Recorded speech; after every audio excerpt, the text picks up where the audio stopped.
जय माता जी दोस्तों, सदागति काल दर्पण ज्योतिष केंद्र में आपका स्वागत है। मित्रों, आज हम आपको सूर्य के बारे में बताएंगे। सूर्य ग्रह अगर आपके कुंडली में प्रथम भाव में बैठा हुआ है तो क्या फल होगा, और द्वितीय भाव में बैठा हुआ है तो क्या फल होगा। तो हम आपको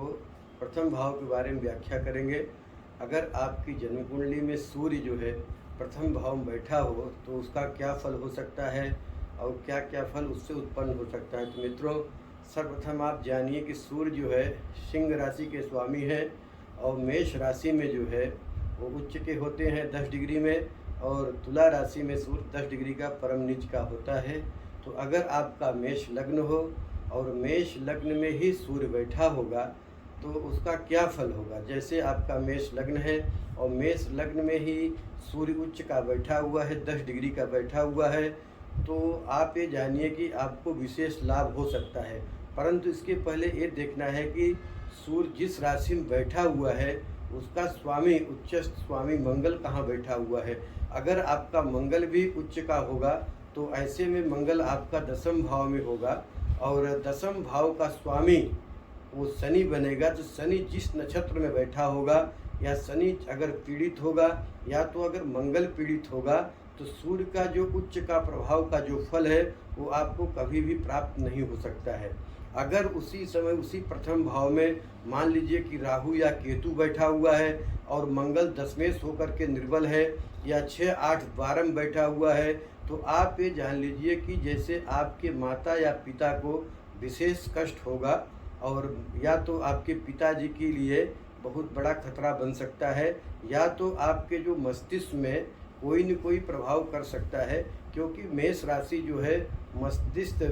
सिर का द्योतक है, उसका वर्चस्व सिर पे प्रभाव पड़ता है। तो अगर मेष राशि में भले सूर्य आपका उच्च का बैठा होगा, अगर वहाँ पे राहु या केतु बैठा होगा या कोई भी पापग्रह बैठा होगा और उस पर मंगल की दृष्टि होगी, भले ही स्वगृह दृष्टि मेष लग्न में होगा और भले ही वहाँ सूर्य उच्च का बैठा होगा, तो आपको निश्चित तौर पे ब्रेन हेमरेज या तो आपकी हड्डियों से संबंधित समस्या या ब्रेन में किसी प्रकार का कोई न कोई कैंसर या ट्यूमर होने की ज़्यादा संभावना होती है। विशेष करके अगर उसमें सस्टेज का भी प्रभाव बन जाए तो फिर क्या पूछने की बात है, तब तो 101% आपको रोग होना ही होना है, उससे कोई बचा नहीं सकता है। अच्छा, इससे हम बचे किससे। जैसे आपकी जन्म कुंडली में मेष का सूर्य बैठा हुआ है, वहाँ पे राहु या केतु बैठा हुआ है, क्योंकि जब मेष का सूर्य होगा अगर 10वें में उच्च का मंगल होगा, उच्चस्थ ग्रह उच्च का होगा, तो मंगल का जो है चतुर्थ दृष्टि भी मेष राशि पड़ता रहेगा, सूर्य पे पड़ता रहेगा। तो ऐसे व्यक्ति जो है कभी कभी देखा जाता है कि बहुत उच्च पदवी प्राप्त करता है,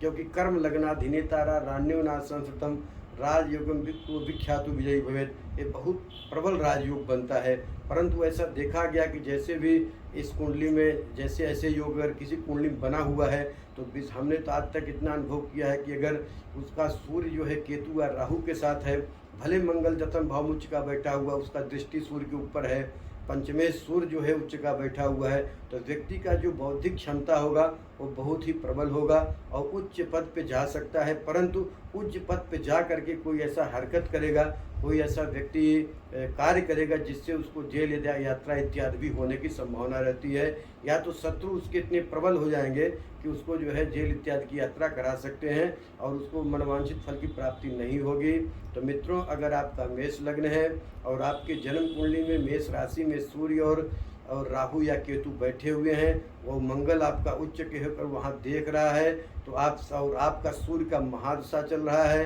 तो निश्चित तौर पे जो है आपको हड्डियों से संबंधित संभावना रोग उत्पन्न हो सकता है, या तो आपको ब्रेन में प्रॉब्लम हो सकती है और कार्य क्षेत्र में जो है बड़े अधिकारियों से आपके ऊपर दबाव आ सकता है। जय माता जी।